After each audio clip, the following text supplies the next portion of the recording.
So mga kamags, gandang hapon ulit.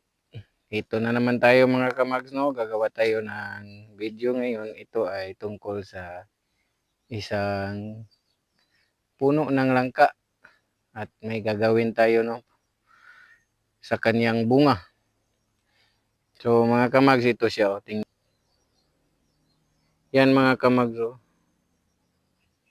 yan ang kanyang bunga ng langka. Yan ang mangyayari kapag hindi natin binalot mga kamags. Kasi ang dahilan yan kinakagat yan ng mga putakti.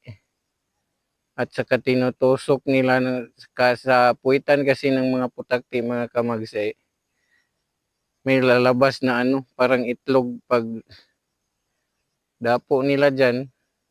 Lalabas yung kanilang itlog at saka iiwan nila dyan sa bunga. At magiging uod yun. Yun ang kakain. Kaya naging ganyan.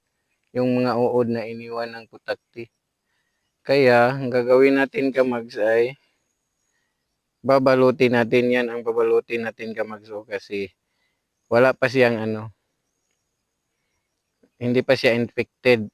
Kung baga, pa siya, pure. No, wala pang mansa. Kaya babalutin natin bago tayo maunahan ng mga insekto mga kamags. Sige, samahan niyo ako mga kamags. So, ang gagawin nating pangbalot mga kamags, ang gagamitin natin ay itong lumang sako. Lumang sako mga kamags. Kasi ito hindi na tayo bibili, so makatitipid tayo.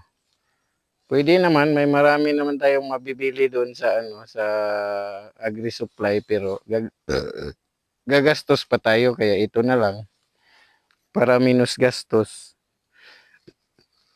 At available naman ito, no? Hindi naman ito magagamit kasi luma na na siya, marupok na siya mga kamags. Kaya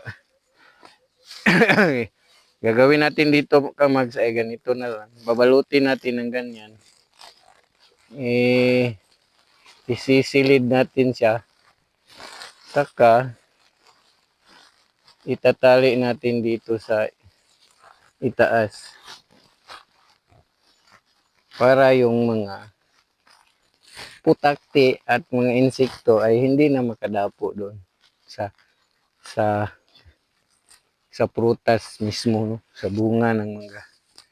So yan mga kamags. So safe na yan. Hindi na yan magagalaw ng mga insekto mga kamags.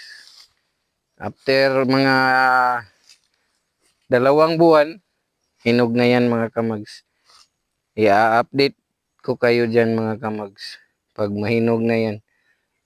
So tandaan nyo yung yellow na sako na yan mga kamags. At sabay nating kakainin yan pag nahinog na. So bye bye mga kamags.